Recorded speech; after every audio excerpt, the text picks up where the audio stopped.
Hi, I'm John Maxwell. When the top companies in the world are looking for trainers, speakers, and coaches, there's one name that stands above the rest, and that's Maxwell Leadership. Our certified team members have gotten proven results for companies all over the globe, and our reputation, I'm proud to say, is second to none. Some of our members have risen to the top of their profession, including the one you're going to meet today. I proudly introduce you to my friend Bob Fabian Zinka. Welcome to the Leadership and Success Podcast with your host, Coach BZ, where we help you lead with purpose and succeed with impact. If you're ready to grow into the kind of leader others want to follow, this podcast is for you. If you're determined to elevate your success and leave a lasting legacy, this podcast is for you. As my mentor, Dr. John C. Maxwell reminds us, everything rises and falls on leadership.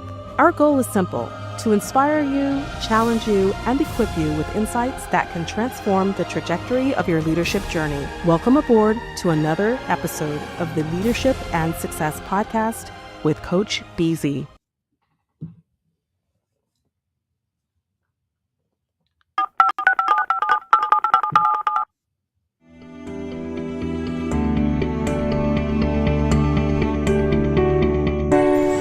So there were three main things that I took away from today's debate. The first being real transparency between what application providers are collecting and consumers, and getting consumers to really understand what's being collected and what's being shared with other parties. The second piece of it was an honest dialogue, which really looks at how public-private partnerships can work, involving consumers in that debate and everybody in the whole value chain of the privacy value chain, if we call it that. And the third part is the importance of cross-border collaboration. Europeans have obviously a very different view on privacy than Americans do, and how do you get that to work across borders in a non-regulated environment? So again, those are the three most important things I think that are the hot topics in privacy today. So the main reason that AVG is really involved with MEF. All right. Welcome to another episode of the Leadership and Success Podcast. Thank you for joining us live, both on LinkedIn and YouTube. As is our custom, we have to start with our moment of gratitude. This is where we take just a moment to be grateful every single time we meet. So you know the drill.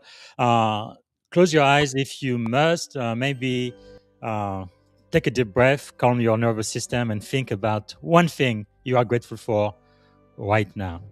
And today I am really grateful for all of the great men and women out there who are helping make the world a better place. And we have such a person waiting for us in the green room right now. Because when I think about legacy, it's not just about my own success, me, myself, and I, but what can I do that is going to make the world a better place even long after I am gone. And I am really, really privileged to be speaking to people like that. And I want to say hello to Daniel Young, one of the most active member of our community, coming to us from Maitland, Florida.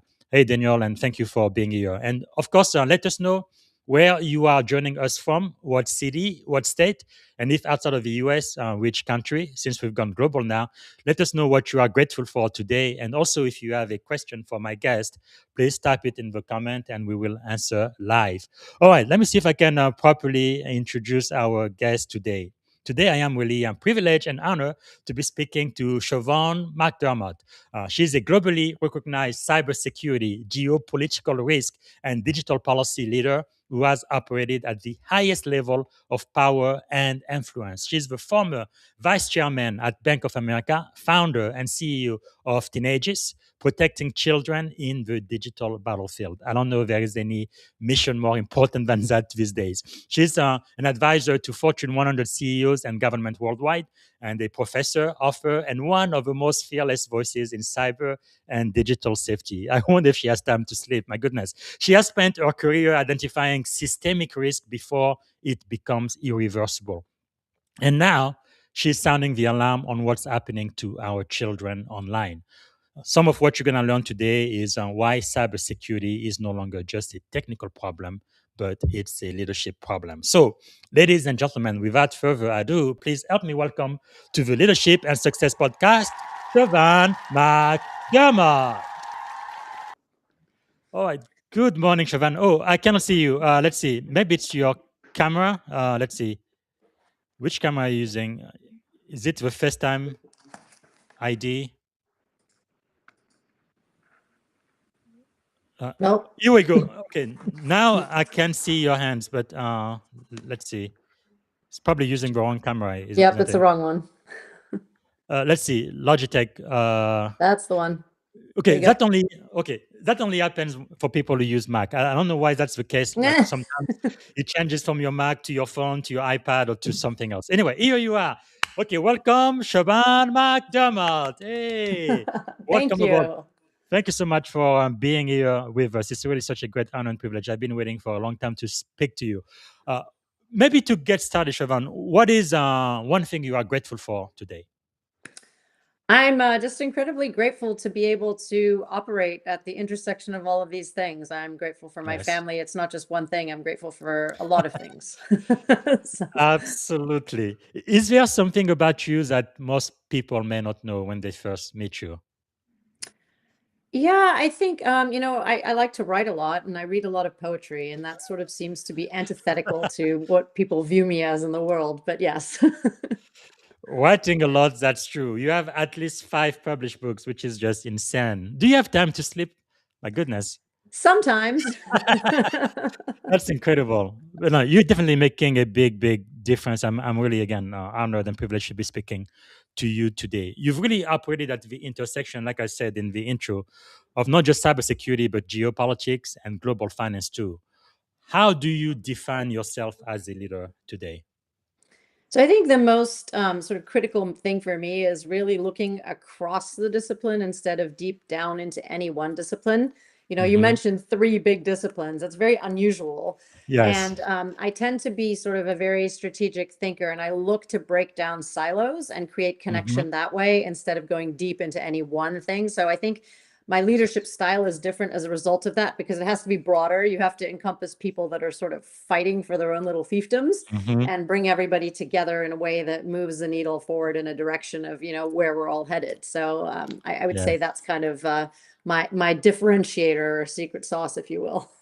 Yes, that is leadership influence for sure. Because how did your multicultural upbringing shape your ability to assess risk and lead in times of uncertainty? Well, I think nothing will set you up for understanding sort of playground politics better than, we moved around a lot when I was a kid, and my parents put me in local school. So it wasn't, I Mm. didn't go to an American school or British school. I was put into the local school. So I would go in there without speaking a word of German for the sake of argument, and I Wow. had to figure it out, right? So you kind of learn to read people a little bit differently. You have to figure out Hmm. who's friend and who's foe. You also have to understand where your commonality lies with the people that you're operating with. And I always, Mm. approached it from the context of being a guest in another country. So it was Wow. up to me to be the chameleon to adapt to them. And I think that's really kind of shaped quite a bit about how I deal with uncertainty because I don't see it Hmm. necessarily as riskily as other people do, if that makes sense. Yes. Hmm. Yeah. Well, that is really powerful now. Being American, I know in most of the country, people tend to see us as very arrogant. We are a guest, but we act like we own the entire world or something.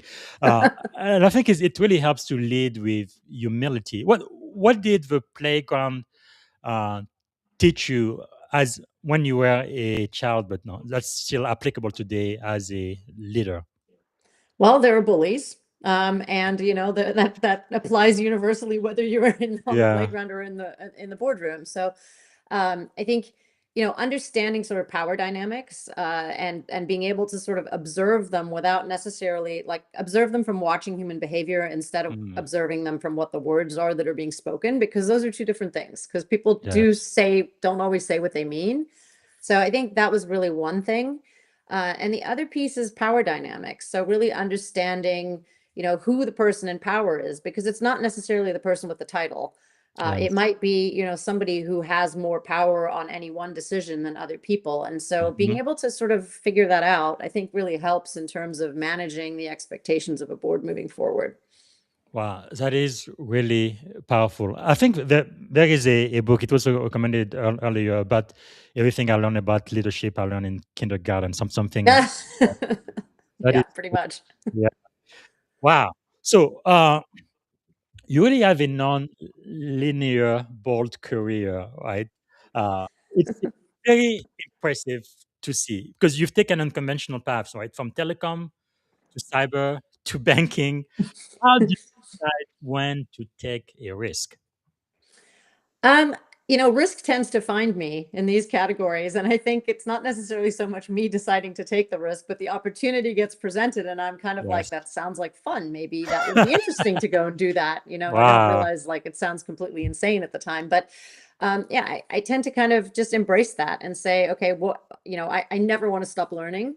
So for Mhm. me, a large part of it is it an opportunity to learn? Do I think I'll have some fun with it? Will it be a Yes. challenge because I like big messy problems? So if it checks those three Mm. boxes, I'm kind of all in. Which is probably, not really rational thinking most of the time, but it's worked out. Well, I'm sure it's great adventure. I really like that a lot. I wish more people were like that because most people are very afraid of change. Actually, they don't Yeah. want anything to change ever. But living in the no, the age of artificial intelligence, I think change is here to stay, It's isn't it? inevitable. Yeah. So, was there maybe a hardest leadership transition in your career so far? Yeah, I mean, I would say transitioning into banking was pretty tough. Yeah. It not just from the factor of, I knew very little about it and I had to go learn about it very quickly because I was put Hmm. in a pretty senior leadership position, but just the whole sort of, I guess, risk aversion, it was sort of antithetical to my risk profile. So I Yes. had to figure out how to kind of morph into taking less risk and understanding where people got stuck, and that Hmm. was really challenging because sometimes I just didn't get it. And I pushed really, really hard. And what did that experience teach you? Well, it taught me sometimes you have to slow down a little. I mean, I'm based in Silicon Valley. We're all about Hmm. speed. The Yes. faster the better. So it teaches you to take a step back and kind of slow down, and consider all of the alternatives, and making, sometimes some people need more time and more information to make decisions, and you have to bring Hmm. them along that journey. You can't push them there necessarily. That is so true. Is there maybe something unexpected you kind of learn through that experience? Yeah, I don't like slowing down, but I guess I kind of knew that already. I mean, part of it Yeah. was just, it's a necessary evil. The other thing I learned is that I didn't love being a banker. So that was helpful too. Mm. But I'm also sure when you start, especially in the brand new industry, you tend to make some mistakes. That's really how we learn and Yeah. we grow. In any mistake that shaped you the most during your time in banking, you willing to share? Yeah, I mean, I don't know so much as mistake, but it was just the assumption that that part of the business, especially in investment banking, where you're Hmm. making acquisition decisions that, they're basically risk-based decisions. Sort Yes. of the thinking behind it that people would be willing to push harder on the risk to get the deal done. Hmm. And so that was really sort of eye-opening for me and very challenging. So, I pushed pretty hard sometimes, and, the bankers didn't love that. Yes. And they also didn't love the fact that I wasn't really a traditional banker, right, per Yes. se. So I got put in this very senior leadership position without being a traditional banker, with a lot of people in the bank saying, "Oh, you're not a banker. Why should I listen to you?" Mm. But I understood the geopolitical environment, and I understood sort of all of the external factors that they weren't even necessarily considering in that decision. So Yes. it was really a challenge, sort of bridging those two together. And I made lots of mistakes along the way, and had to sort of course correct every day a little bit. Hmm. And what did you learn about power, influence, and decision making? That's a great question. Um, Yeah, I mean, so in financial services, the power is pretty absolute, and it was very Mm. eye-opening for me. Going into leadership meetings with world leaders where, CEOs of banks are making the decision as opposed to the world leader, it was just Yes. completely a foreign concept, right? I couldn't fathom that that's actually how it worked. Mm. And so, there's a lot of moving parts, I would say, behind closed doors that happen that, the average person just isn't privy to. And once you're in Yes. that situation, you get exposure to that. And then some things make more sense and some things make less sense as a result. Hmm. If you had to do it all over again, anything you would definitely do differently? I don't know that I would. I think it was part of such a great learning arc for me and great experience. I mean, I loved the experience. I just didn't like the actual work product, but Yes. learning how to kind of navigate and bringing those pieces together, those external pieces I was talking about, was Hmm. really, I'd like to think that the bankers learned a couple of things too, that made them better bankers. So I think that Yes. juxtaposition of putting those two together actually makes a lot of sense. It's just very difficult because there's a lot of friction there. Makes sense. Now, let's talk about cybersecurity, geopolitics, and leadership. I think one of your sweet spots. So, you've seen cyber evolve from hackers to now nation state warfare. What are leaders still underestimating today, you think, about cyber? Everything. I mean, Yeah, uh, that's a good way you to put know, it. yeah, well, I mean, everything, right? But we'll probably get into this a little bit, but sort of the advent of AI, right? That changes the entire Yes. dynamic completely. Technological advancements. I think also that chasm between sort of the regulatory environment and the actual environment, that Hmm. reality, there's just such a chasm there. Every day, that chasm is getting worse, not better, and that's not great. Yes. And so I think leaders are very much underestimating the fact that, nation states might attack a company that has nothing to do with anything in the geopolitical sphere, just as collateral damage to get to something else. And we've Hmm. seen that a couple of times, like Colonial Pipeline and things like that. But Yes. I think a lot of sort of CEOs and boards underestimate that. They say, "Oh, that won't ever happen to us. We're not small. We're small. We're not big enough. We don't get to that level of exposure." And they just don't think about it. I also think they underestimate the fact that, business risk used to be measured as a snapshot of a moment in time. And Hmm. so you had your risk register, your risk radar, and you looked at it. That was a moment in time. Today, it is adversarial, it is Yes. dynamic, it is real time, it is external, and it never sleeps. And so I Mm, don't think the magnitude of the fact that there's like, probably some 16-year-old hacker on the other side of the line that's yeah. creating that friction in a company, that they realize the importance of sort of the real time aspect of it and the adversarial Yes. nature too. That is so true. Now, in the introduction, it was not a recent video. I think at the time you were senior VP at uh, AVG, but something you did mention even back then was how different it was in Europe and in the US, the way we do regulation. It seems to me like, especially right now, America doesn't seem to care much about regulation whatsoever. It's almost like the wild, wild west here in Silicon Valley. But our European friends, they do take privacy and regulation quite seriously. Uh, what I guess my question is, what would you advise the tech leaders here in the US to be mindful of, especially in the age of artificial intelligence, as some of our organizations are trying to achieve, I guess, AGI. I don't know if that's Yeah. actually a possibility, but we are really using a lot of resources in order to get there as quickly as possible. What would be your advice for some of them? Well, I think, look, Europe has some fundamental differences compared to the United States in terms of how they think of human rights. So, Mhm. privacy is a human right in Europe. It's not in the US. So, Yes. when you look at that underscoring everything and underpinning everything, there's going to be a deference, right? And the other thing is that Europe does a lot of regulation and not necessarily a ton of enforcement. So, it's a lot Hmm. of sort of saber rattling to these companies, and then nothing happens. Whereas in the US, when they get fined and they pay, but it's a higher bar to get there maybe. So I I think the US companies, there's going to be a reckoning at some point in regulation and AI. And, as much as they're trying to get involved with having that conversation with leadership in Washington, Brussels, Beijing, wherever, Hmm.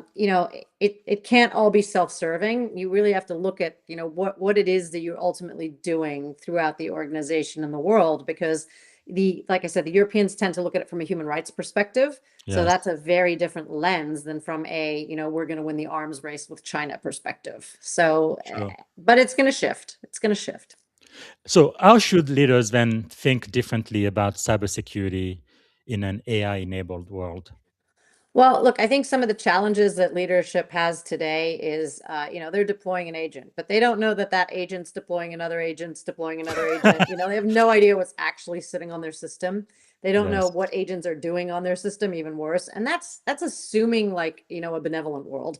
Now, if you think about a nation state having the ability to deploy an agent inside of your company, like Mm, imagine the harm that could be done. And that gets really sort of apocalyptic and scary very quickly. But I'm not sure that everybody's sort of deploying the real sort of cybersecurity that needs to be deployed today to understand like even just what's sitting on their network. And Yes. then there's a chasm where leadership tends to skew older, and you have the young people that are coming in that really know how to use these tools. Mm-hmm. So they're deploying stuff left, right, and center because there's no barrier to stop them. There's no guardrails, right? Yes. And so the leadership is like, oh, everything's fine. And when you Mm. probably go and look, it's not. And that's even before you assume that the company's compromised or something bad could be happening. So Yes. it's that chasm of education and understanding is a problem, but then also just the what are these guys actually putting on the network, like what are they and which documents are they putting into ChatGPT Mm-hmm. or wherever.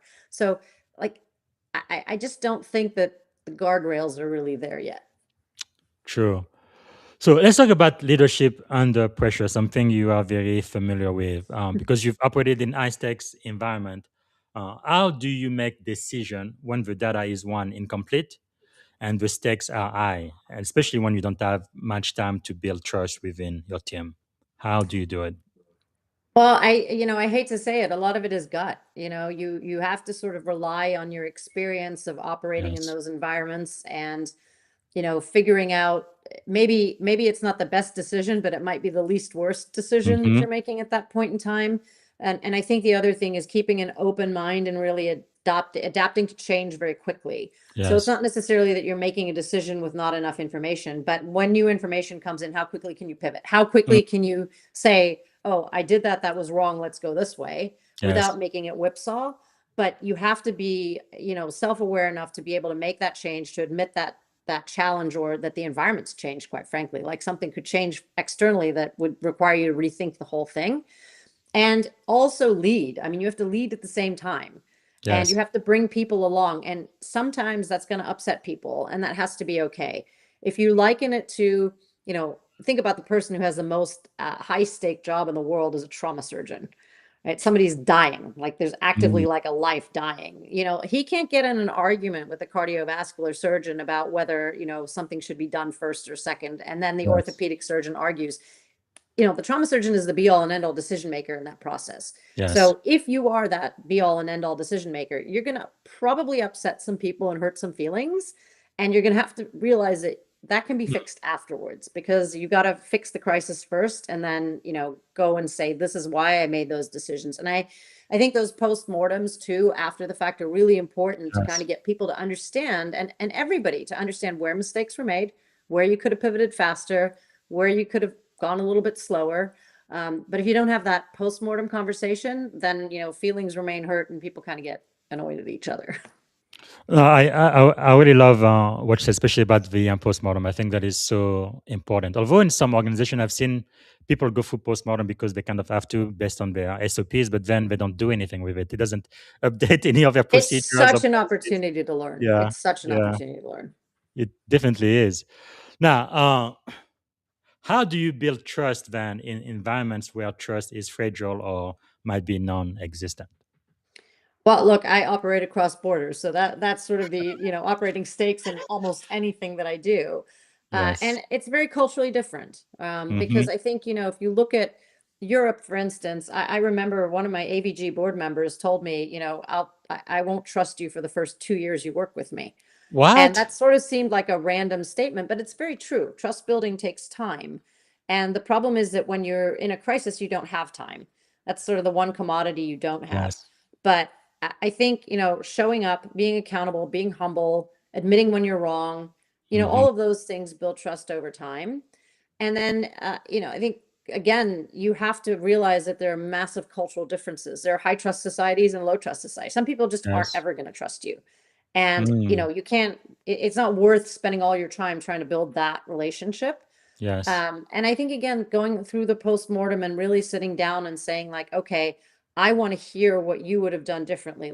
Evaluate me, like, tell me what I did wrong, and help me understand that, because that'll Yes. help me learn, but then actually doing something Mm. with that knowledge, not just, going through the exercise. I like that. It goes back to leading with humility, something we definitely could use more in Silicon Yeah. Valley for sure. But wow. So, what is your philosophy? Because really, most of the industries where you have led, they're really male dominated still.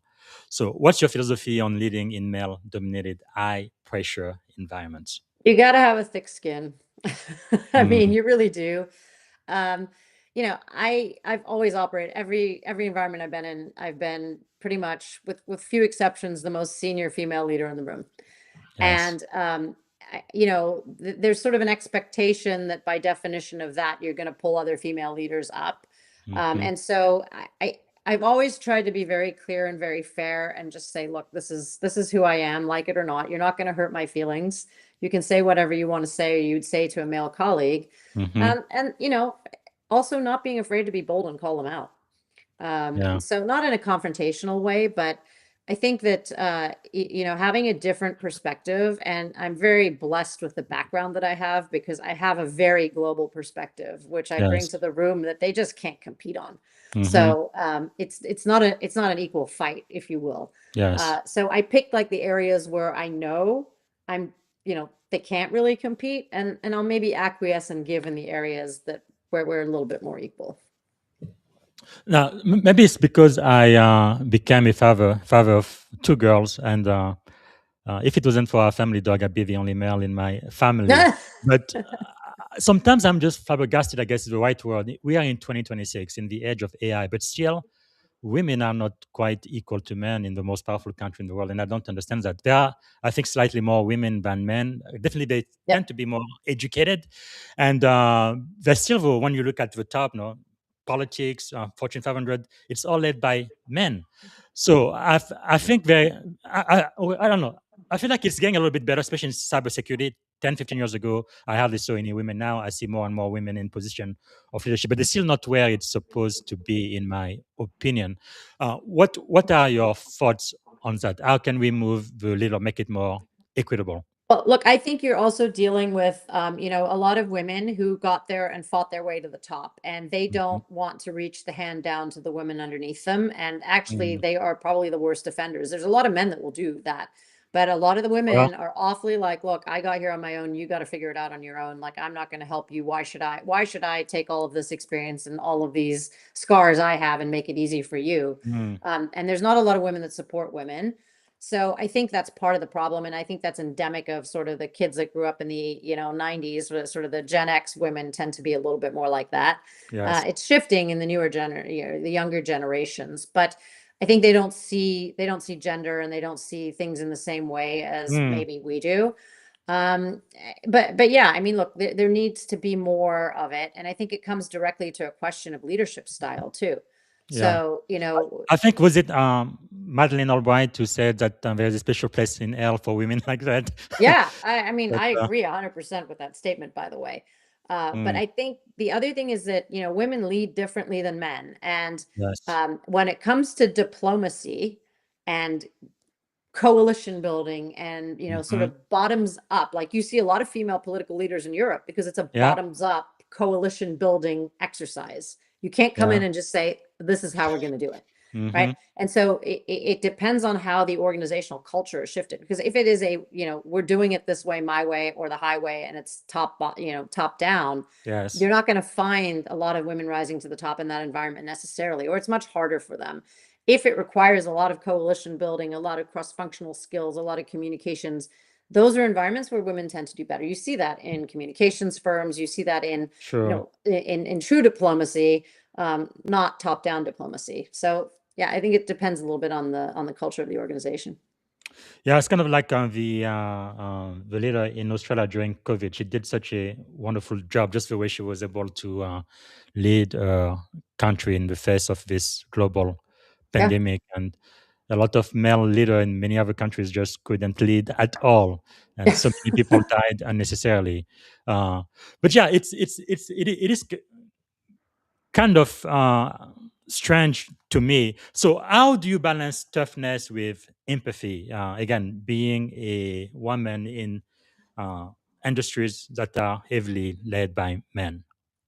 I think the empathy piece is I approach it, I would change empathy maybe to dignity. Hmm. So approach every human with dignity and the fact that, they are there, they're doing probably the best that they can, and always assume positive intent until proven otherwise. So that's sort of Mm. my initial, and maybe empathy comes with that. Yes. And also, you never know what somebody's carrying.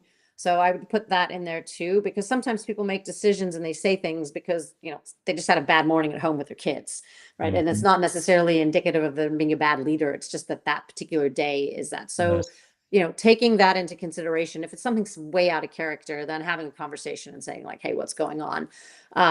But look, when you need to be tough, be tough. Mm. I'm Irish by background. Like, we're tough. We don't put up with any crap from people. So, Yes. it's like, if you have to, and I think the reality is you only probably have to be tough once or twice. The word gets around very quickly that Hmm. that's not something that's going to work. Mm. But I think the other piece of it is, my father taught me very early on that fairness is the ultimate sort of, I would say characteristic that you want to be known for. So be fair. Yes. Don't treat people differently. Be fair. And when you're fair and people know they have a fair shake, then I think it kind of pushes through those other pieces. Wow, that is quite insightful. Last question I'm going to ask about this is, when do you know when to push and when to pause? I would say early in my career, I probably pushed too much. And you learn those lessons the hard way. I think sometimes you have to pause when when the emotional stakes are high, when the financial stakes are high. Um, it's sometimes worth just taking a step back and saying, are we doing the right Hmm. thing?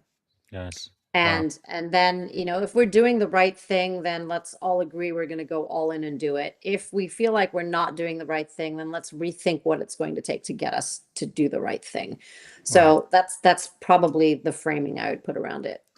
That's really powerful. Like I say, you've written more than 4 books. So we won't be able to go through all of them, but I do want to take a little time and talk about your latest book, which is now available on Amazon Kindle and soon will be available in print. Right, Digital Sugar: How Platform Engineered Addiction and What Parents Must Know. I think this could save the life of a child for sure. Before I do have a question from a member of the live audience. Daniel is asking, Siobhán, you operate at the highest level of power and influence, but your tone today is deeply humble and human. How do you personally balance that humility with the hard calls and sharp edges required in cyber power and geopolitics? Good question. It's a fantastic question. I think the answer to that is I have elbows, and if I need to use them, I use them. Yes. And sometimes what you find is when you're a little bit more humble and you're a little bit more thoughtful, don't quite know how to take you, so they don't know when the Mm, elbows are going to come out and not come out.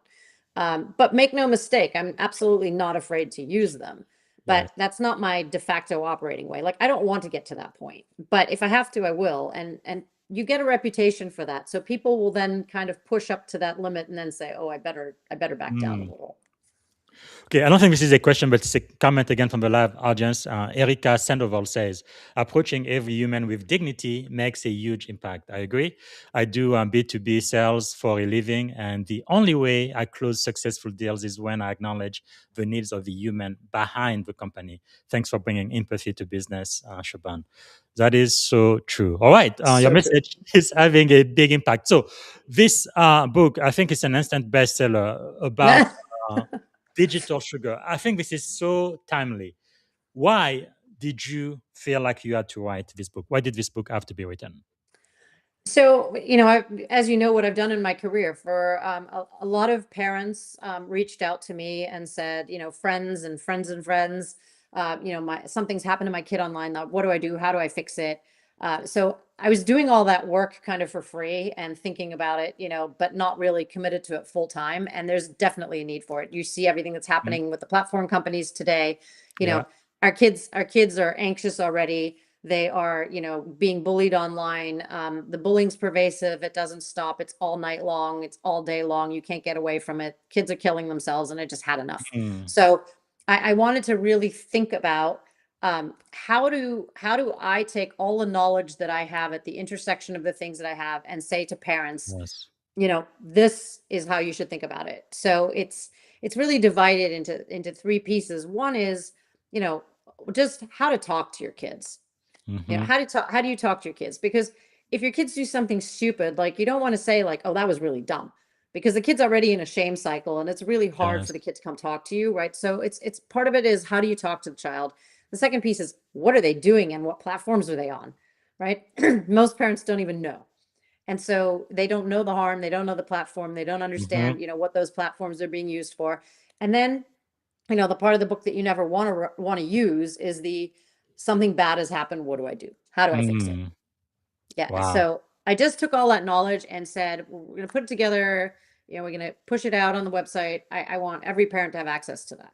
Yes. No, that is really insightful and again timely, not just for cyber security professional, but parents. And I think every parent out there would definitely want to know how to handle this social media. But let me ask you just about the title itself. What is digital sugar? Well, I picked it, I was trying to think of something edgy that would resonate with people. And, we've all been told consuming sugar is bad for us. It's not good for our brain. It's not good for our body. It's not good for a lot of Yes. things. So, the sort of play on words of digital sugar, because there's a couple of things at play. There's both the algorithm, and the manipulation, and the fact that, I mean, anybody who has a teenager or a young child knows, if you give that phone to them and you take that phone away, like, it ends in a screaming match, because that kid does not want to give that up. Yes. And part of it is, I was also trying to play on the, the way the algorithms think about it. Like, you think about sugar and Coke that gets you addicted. You think about the algorithms that get you addicted. So it was a little bit of a play on Mm. words for that. So, what are some of the biggest dangers leaders are ignoring when it comes to technology and human behavior, especially for teenagers who are not fully developed yet? Well, I think it's twofold. They teenagers brains don't, like, the prefrontal cortex just doesn't develop, and so Hmm. we're hitting them with algorithms that were designed to, be used on slot machines effectively, Yes. to enable consistent dopamine hit after dopamine hit after dopamine hit. And so we're leveling these kids out, because when they're not on those devices, there's no dopamine. So, Mm. they don't get that hit. And so they get more addicted to the device. I also think it's an interesting concept when you look at these kids that are growing up a little, they're maybe a little bit older in their 20s and they're going into the workforce. They've grown up in that sort of social media, maybe addiction kind of area. Yes. And it creates a different kind of management challenge for managing those kids as well. So I think people don't really know. They just don't know. It's so new, they don't know. And again, the regulatory environment is so far behind it Yes. that there's just not enough information out there. Yeah, talking about regulatory environment in America, I guess we don't even have a privacy law really. I guess 1974 was the Privacy Act, but that was for the government. Yeah, we definitely have a lot of catching up to do. Sometimes I wonder what Congress is doing all year, whatever they do in Washington D.C. It's incredible. So, how is digital overconsumption affecting the next generation of leaders? Well, I think, look, there's a couple of things that are going on. You have this notion of, you know, the perpetual competition for attention. So, and these micro attentions and multitasking. So they're on their phone, they're on their computer. Mhm. Like, the brain is distracted. There's no time to think deeply. Yes. We're starting to see the effects also of AI on critical thinking and the ability to, slow down and really think about the interconnections, and this doom scrolling. If you think about, TikTok in China is used for educational content. TikTok everywhere else in the world is used for, consuming garbage, basically. So, Yes. I think the dangers there are the fact that, the fragmentation of attention, the inability for critical thinking, that need and that desire for perpetual approbation of being always on, always getting the like, always getting the hit, dopamine hit, dopamine hit, dopamine hit, that fundamentally rewires the brain. It also rewires how people interact with each other. I mean, I'm sure anybody who's got teenagers has seen this, right? Or young kids, like, they will all sit in a room. Like, the joke is, you have a sleepover these Yes. days, and they'll all sit in the room on their phones texting each other in the same room. because Yeah. that's become the de facto, format of conversation. It's short form, Yes. it's unemotional, there's no human connection or element to it. And I think we're missing a huge, huge opportunity to sort of get those kids to connect so that they can, function in society when they're older. Yes, that's exactly what happened to my family, and I definitely had to do something about it. Having both my daughter in the same room, but texting each other instead of just talking, that just didn't Yeah. make any sense to me at all.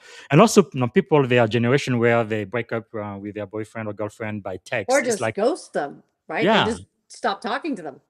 yeah, that's like wow, this is incredible. I would have never imagined that. I am a Gen X. No, that's not the way we were raised. So it's No. it's definitely a big problem. So we talked about the parents. I guess parents do have some responsibility, but what about the tech companies themselves and just leaders across society? What responsibility do they have in addressing Well, this? I think first of all, being transparent about what their platforms do and how they're monetizing the brains of young kids. There's Yeah. zero transparency, and it's sort of like until something bad gets found out and shared, they keep going. And even when something bad comes out, gets shared, they get fined, they still keep going. So, Mm, I feel like the tech companies have a lot of responsibility. There's a lot they can do, but they choose not to do because it's going to hurt their bottom line. There's a question to me about board liability. I mean, I grew up in cyber and finance. There's board liability, right? There's investor liability. Like none of that exists on the tech platforms. Like you said earlier, it's the mm, Wild West. They just do what they want. So, we have to figure out how to address that. And I'm not necessarily suggesting that a whole bunch of regulations are the right idea, but there has to be some way to get this, more into the realm of where they have some responsibility in the yeah. downstream chain of what's going on.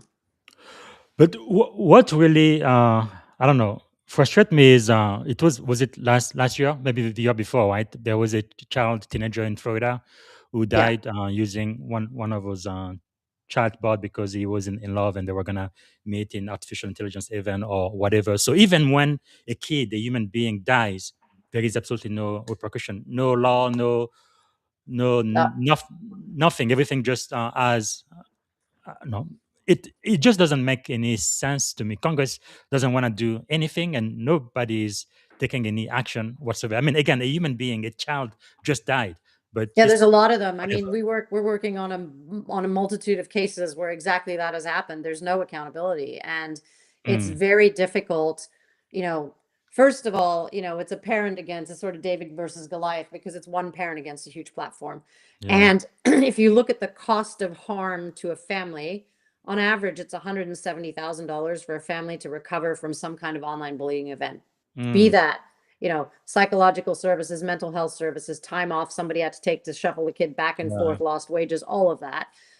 It costs the platform like 0.000000001% of revenue in legal fees to make that problem go away. Yeah. So there's an asymmetry there. And so my question is, what number do you put on the value of a life of a child?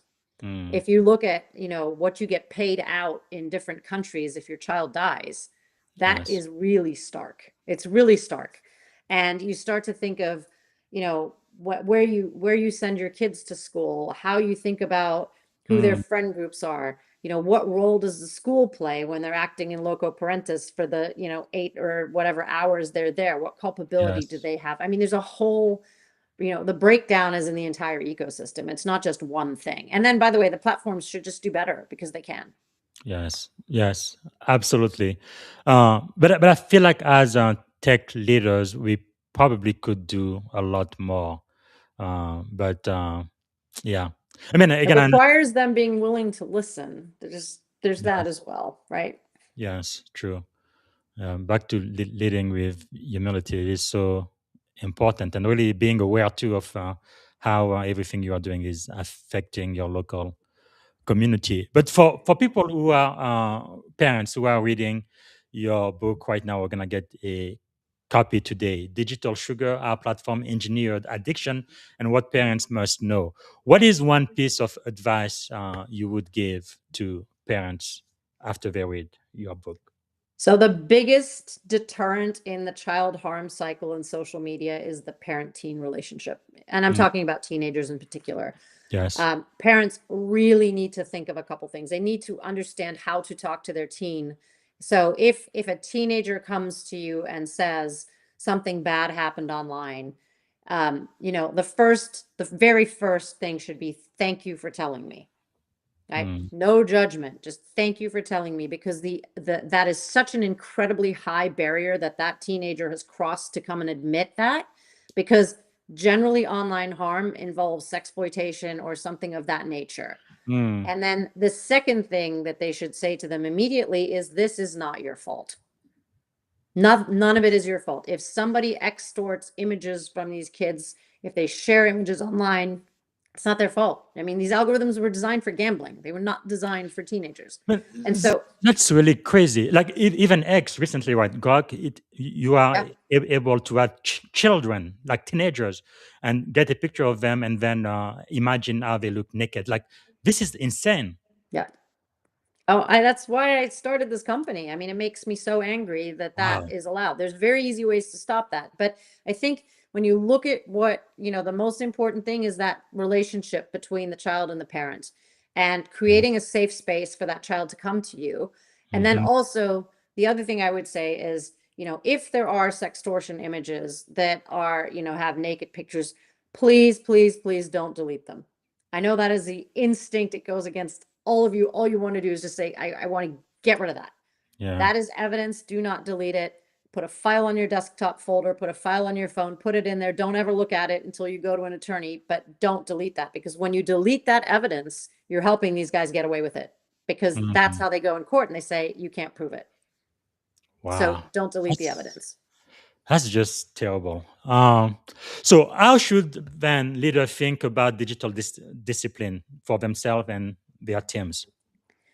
Well, look, I think there's a lot of things that leaders face. So, people that work for you have children, they have families, and they are possibly grappling with some of these things. I would love to Yeah. see, like the employee assistance plans, have advice lines for these kinds of things, so parents don't feel like they're fighting it alone.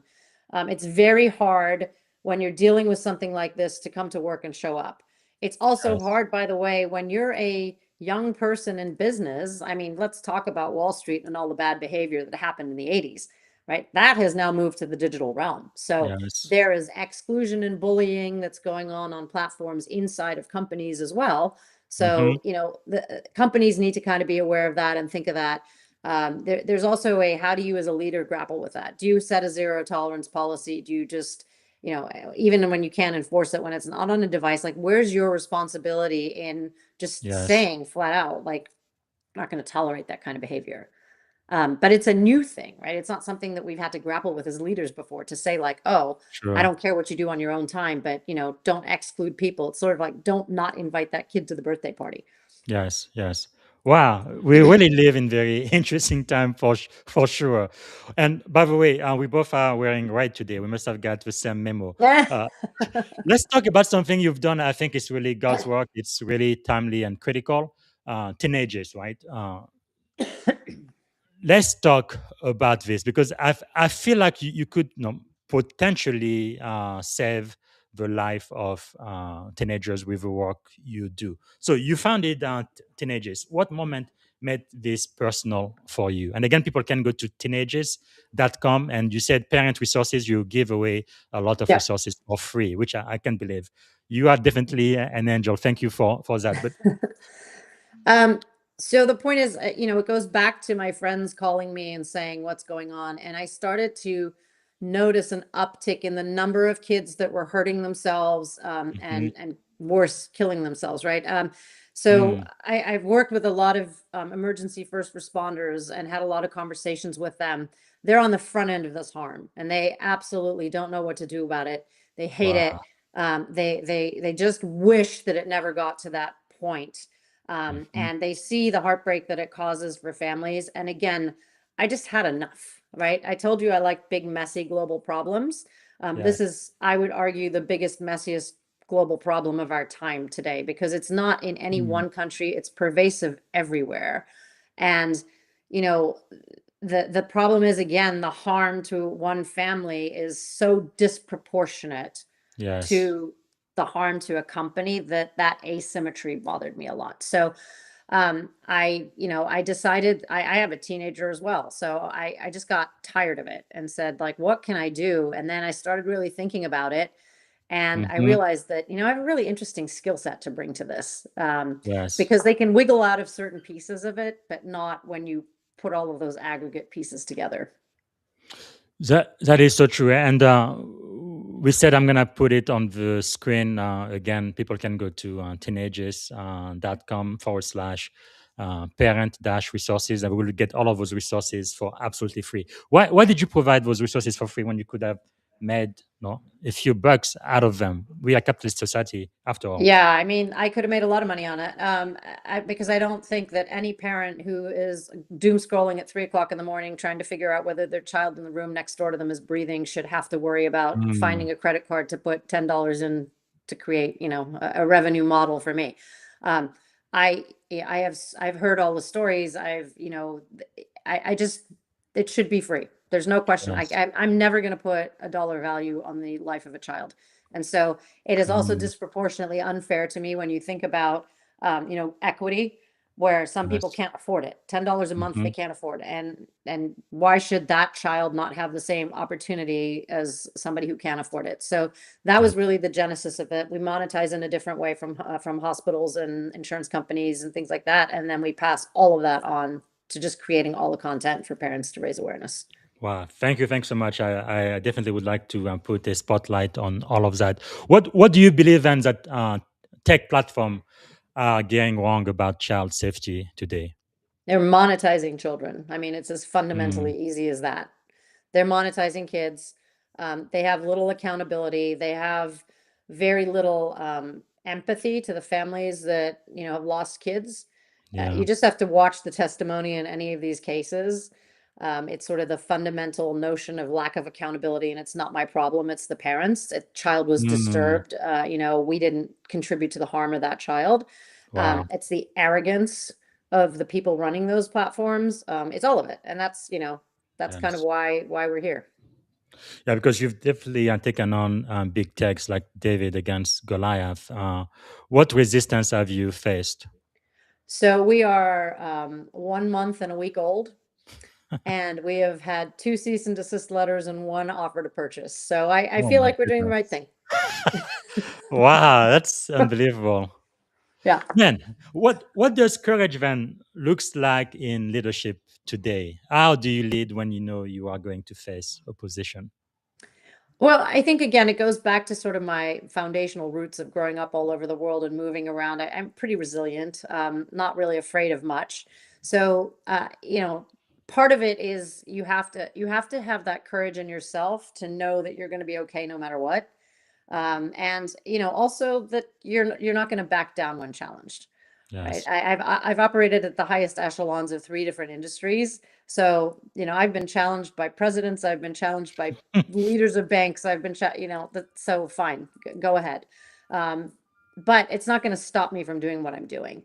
Wow. And I think leading in that. So the fun part was getting people to sort of join, and I had tons of people who wanted to join the company and come and help. Yes. And if you see the types of people that have joined the company, there are people that have also operated in war zones around the world. So, Hmm. they're not getting shot at. It's a good day. It's a good Yes. day, right? Yes, indeed. So Yeah, I it's know those perspective a little people bit. intimately. Yes. Yes, indeed. I guess it does take courage, but I mean, the life of a child must mean something to everyone living in this country. I mean, if that doesn't mean anything, then no, why are we a society? That just Yeah. doesn't make any sense to me. And based on all of the work you are doing with TeenAegis, again, the website, teenaegis.com, and go to parent dash resources for all of your free resources. If you could change one policy globally tomorrow to protect children online, what would it be? I think it's very simple. There should be no recommendation system or algorithm that reaches a minor until somebody independently has audited what it does to it, certified it, and that certification is public. Yes, yes. Wow. Okay. Looks like we have about 5 minutes left. I could talk to you all day, but let me ask you this. For the last segment of this podcast, I kind of want to get into your head a little bit and see what leadership principles have allowed you to lead at the highest level in three separate industry and be as successful as you are, even giving you the courage to go after the tech company to protect our kids. It's just amazing. So let me start by asking you, what do you believe is one of the greatest lessons you have ever learned, whether in leadership, in life, just in general? Well, I think it comes from working, the geopolitical stuff and working across cultures is different people internalize things differently. And Hmm. that is the greatest gift that you can have on a team when you have a cross-cultural team. It is also the biggest challenge when you have a cross-cultural Sure. team. But, I think that's the one thing that I would say every organization should have. But it's not easy. And Hmm. so it's sort of there's a tension there. Wow. And how have you handled the tension in the past? That tension, I think part of it is learning about other cultures. Yes. What makes that person think that way? Why? Right? Hmm. And being curious, right? I'm very curious. Like if you think a certain way and you're adamant about it, I want to understand why. Like what got you there? How? Why? Yes. Because I can learn something from that. It's not because I want to Yes. convince you that my way is better, but maybe your way is better, but I'll never know if I don't ask you that question. Hmm. That is really insightful. It's really strange. The blue passport in America is one of the most desired passport in the world. Pretty much can get you in any countries. But I've met people in America who have never got out of their state. It's like Yeah. that's just crazy, crazy to It's me. unbelievable. Yeah, Yeah. especially when I lived in the Southeast, people were very proud. Oh, born in Alabama, I will die here. Blah blah blah. I'm like, okay, that's fine, but you probably need to And they learn. haven't gone to Georgia. Yeah. Yeah, you're thinking a little bit. Okay, uh, what do you believe is the secret to your success?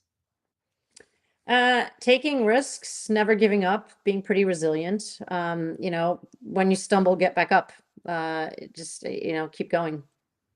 Sometimes that's easier said than done, but So yeah. that resilience, that great, that makes you get back up over and over again when things don't go your way. Where do you think that comes from? Well, it's probably, like I mentioned earlier, a little bit in the Irish DNA. Hmm. But I think it comes from the way I was raised. It comes from my parents. Like my parents said, you just don't quit. Like it's not an Yes, option. You just get up and keep going. And control. it's going to be unpleasant and uncomfortable. And, you keep doing that a couple of days. Maybe on the third day, it gets a little less unpleasant and a little less Yes. uncomfortable. And some days are going to be great and some days are going to be horrible. Just deal with them as they come. It's really a mindset, isn't it? And I know leaders are learners. What are you learning these days? Well, I'm learning that it's fascinating to me what you make that comment that we should all be able to agree that the life of children matter. I'm learning Hmm. that that's not always the case. I'm learning that some people think that they're expendable, which blows my mind, or don't matter in the context of whatever political will or discussion has to be made. Like to me, that's a Yeah. non-negotiable. But yeah, I don't. That's not necessarily a good lesson to learn, but it's been an eye-opening one for sure. Hmm. Now we kind of touch about this, but how has failure shaped your life? Failure. Hmm. It shaped it a lot. Look, I've made mistakes. I've learned from them. I try to pivot quickly. There's that joke in Silicon Valley, the tension between Silicon Valley and the East Coast. In the East Coast, if you failed once, you're a failure. Here in Silicon Valley, if you haven't failed once, nobody will invest in you. Yes, So we kind of fail fast, learn and move forward. So that's just kind of the mantra I absolutely. try to live by as much as possible. Yeah, it's something when I came here about 12 years ago that really shocked me because like in the government the way we do software development at least back then, waterfall method maybe once a year or once every 6 months we would update our codes. But this crazy Yeah. Silicon Valley software engineer we do like every week or they have like 2 week sprint. I'm like, this is crazy. And what am I going to be able to protect all of this code? But yeah, it was quite a shock. But Yeah. yeah, okay. We've already talked about your books, and again, everybody listening right now, I want you to get a copy right now available Amazon Kindle, and soon it's going to be available in print as well. Digital Sugar, Our Platform Engineer, Addiction, and What Parents Must Know. But you've also written this book about cyber Militia, a citizen strategy to fight, win, and end war in cyberspace. And especially for those following me who are in the military, this is a great book to read. And another one you wrote on privacy, wide open privacy strategies for the digital life. And I believe there was one more. You've written so many books. I missed one. Oh, I know you have the children book, Little Bird Internet Security Adventure. This must be a really fun one. But I feel like there was another book Known you harm non is the arm. other one. Okay, that is right. So many books. So go ahead and purchase all of those, please. But now, a book that you haven't written that you recommend. It looks like you do recommend this one, The Anxious I do. Generation. Why should my audience read this? I think it's so insightful in terms of how teenagers and how this generation thinks. Mm, The anxiety of growing up in an always on, always monitored, perpetually, connected world is real. It's very real. And I think yes. as managers and as leaders, when we're leading this younger generation, um, we have to think about it differently. I hear a lot of leaders from Gen X, my generation saying, oh, this is like the weakest, least resilient generation ever. And Mm, I kind of would like to flip that story and say they're actually way stronger and way more resilient than any of us, but it's different. It's different. yes. So their resilience comes from like, never being able to switch off, which creates anxiety, but Yeah. that over time creates resilience. So it's just a different way of thinking about it. And I love Jonathan Haidt's, Sure. he just puts it in words that make so much sense. Powerful. Yeah, I'm sure they say that about Gen X too, but hopefully we prove them wrong. What about this one? And I know people in the military would be very familiar with The Art of War, but we read it for different reasons. Can you tell me why my audience should read this book? I sort of use this as the context for negotiating conversations with my teenager. And Wow, that's the amazing. one piece I love is, always give your enemy a gracious opportunity to retreat. And Yes. in the context of war, that's one thing. In the context of war with a teenager, that's a very different thing. But it's Yes. sort of fun perspective to keep. And I recently reread it and was thinking about it through that lens. So it was really fun. Yes.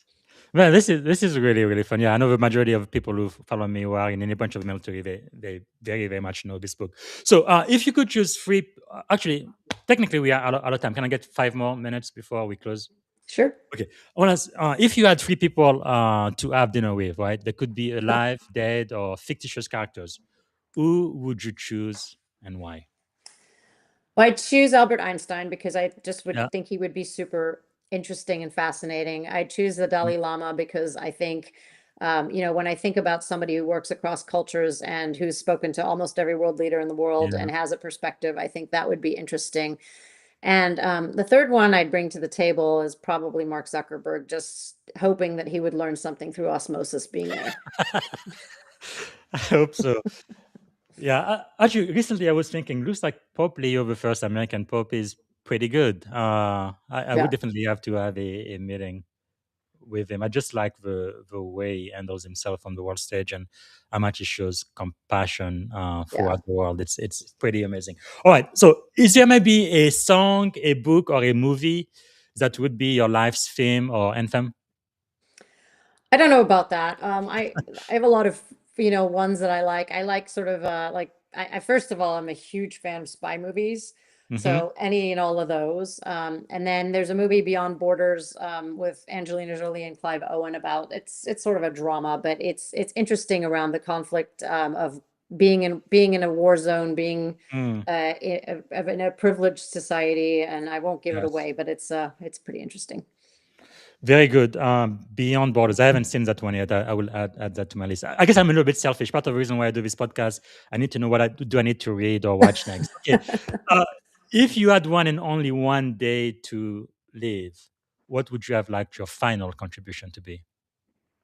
I want to solve this problem with kids. That's Yes. it. Yeah. Yes. That's really critical. I mean, there should be nothing more important than that for a society, Yeah. really. Uh, and so I think I know what you might say. If you had a magic wand, you could solve any problem in the world. What is the one problem you'd like to solve first thing tomorrow morning? Compassion for Hmm, one another. very You good. probably didn't think I was going to say that, but yeah, Yeah. compassion and understanding and empathy. I mean, they all go together, but just, everybody's a human being and everybody's carrying a weight and a burden. Yes. And, you mentioned Thunderbird. The motto is borders frequented by trade seldom need soldiers. Hmm. And that goes back to the fact that when we understand each other, when we work together, and when we take the time to get to know one another, we build relationships. That builds trust. Mm. You're less likely to fight with people when that happens. So, yeah. Wow. And if you add the ear of all of the Silicon Valley uh, tech leaders, really giant. I mean, they've really changed society. I think for a long time they tried to do it for the best, but not always. What would you tell them? Do better. Yeah, yeah. Do better. I mean, they can. They all can. It's a choice. So just do better. All right, so we've come to the end of the show. I've already shown the TeenAegis website, but this is where I ask, what can my audience do to add value back to you? Thanks so much for your time here today. This has been quite insightful. Thank you. Thank you. So, what can my audience do for you? I would like basically everybody to give it to every parent. So every parent has access to the resources so that if something happens, Yes. they know what to do, they know how to preserve evidence, and they know how to get these things taken down. Mhm. And just really, that's really it. Get the word out. So teenagers.com, parents resources, powerful, powerful. And what I'm gonna add, yes, do that. Follow Siobhán on LinkedIn, and also get a copy of her book, especially the latest book, which is Digital Sugar. I think it's really great, critical, I think, for teenagers, but for adult also. All right. So I guess the last question I am going to ask you, knowing everything you know now and having gone through all of the experience you've had. Actually, before I ask this last question, is there a question I should have asked you I didn't get to ask? Anything else you wanted to cover today, Siobhán? I think we talked a little bit about sort of daily habits to keep you grounded. I do Hmm. meditate a lot. Good. I do. I'd probably lose my mind if I didn't, but that Yeah. intentional grounding of remembering, why I do what I do every day. It's Hmm. not hard to remember, but sometimes it's hard not to go down the doom and gloom of it because it's heavy. It Yes. can be very Yes. heavy. So True. really being intentional and figuring out, how to go about the day. That is really, really powerful. And I have also talked to a special operation member, like sales and rangers, and they say they do have to spend a lot of time meditating too, otherwise they would go crazy. Hmm. Uh, I get that's it. yeah, that's a very, very important thing to learn for sure. So my last question for you is, if you could go back and give a piece of advice to your 17-year-old self, standing at the edge of this incredible career you've had in intersectional industries and leading at the highest level possible, what would you say to 17-year-old Siobhán? Oh, two things. Don't take yourself so seriously and be bolder and drive harder, faster. Mm, powerful. And you believe that being a woman shouldn't be an obstacle to doing that? It's not. Yes. I really want to see America. I want to be alive during that time for the sake of my daughters, where it doesn't matter if you're a male or a woman, you could lead at the highest level possible based on your own ability. Uh, we are not quite there yet. Even women still make what, about 80 cents on the dollar for the Something same like that, job yeah. as men. This doesn't make any sense at all. And that's definitely unfair. And I think we can do something about it. All right. Thank you. Thank you. Thank you so much. And because sometimes we do talk about heavy things, I like to live on a optimistic note. What is something you are feeling quite optimistic about these days? I'm feeling optimistic that there's going to be change in this environment. I really do. Yes. I think we're at an absolutely pivotal global moment where countries are coming together, regulators are coming together, policymakers are coming together, parents are coming together. So I think it will Mhm. change for the better. I think we're just I at hope that so. sort of moment, that incipient moment. Very good. And then the last question I ask every single guest is, what is one word that represents our shared experience on this podcast today? Thanks again for your time. Beautiful. Beautiful. Well, I am so grateful. I've learned something, and I really love what you are doing. And I believe my tribe is going to be supporting what you're doing because it's really existential and it's critical. If our kids don't mean anything to us, then I think I am in the wrong country, in the wrong society. Then it Just doesn't make sense on to the be wrong human. planet. Yes, Yeah. exactly. So you are doing God's work, and thank you for the courage to stepping up. And I really hope more and more people are going to join you on this path. So thanks again, Thank Siobhán. you. Thank you. Right. Appreciate it. All right, everybody. This is one for the book. Like I say, follow Siobhán on LinkedIn. That's linkedin.com in Siobhán MacDermott. And if you're a parent, TeenAegis.com/parent resources, free resources for your children, because this is a real issue. And of course, get a copy of a book available on Amazon and soon to be available everywhere books are sold, Digital Sugar. Our platform engineered addiction and what parents must know. All right, this is it for today. Tomorrow, I'm going to be back and I'm going to be interviewing one of my mentor, Admiral Sinclair Harris, retired U.S. Navy, tomorrow morning. You do not want to miss this. And then after him, I'm going to be interviewing Colonel Octavia Scott, U.S. Army. That's going to be quite a conversation. And then later in the evening tomorrow, I will be talking to retired Lieutenant Colonel Glenn Axelrod. So it's going to be Military Day tomorrow. We're going to be talking about great leaders who have done so much for our national security and leadership lessons we can learn from them. Okay, that's all I have for today. And just a reminder that our friend in the spotlight this week is the one and only Aubrey Berghauer. She's been called the Steve Jobs of classical music. Just a phenomenal woman doing great things. And I want everybody to follow her on LinkedIn, and you can read the post I wrote about her, about everything she's been able to achieve, and get a copy of her book as well. All right, that's it for now. See you tomorrow. Thank you for watching. Bye. Thank you for tuning in to the Leadership and Success Podcast with your host, Coach BZ.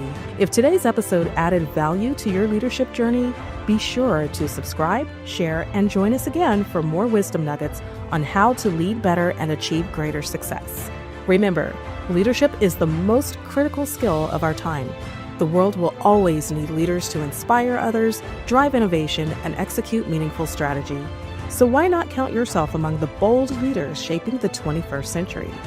Until next time, stay inspired, stay committed, and keep leading with excellence.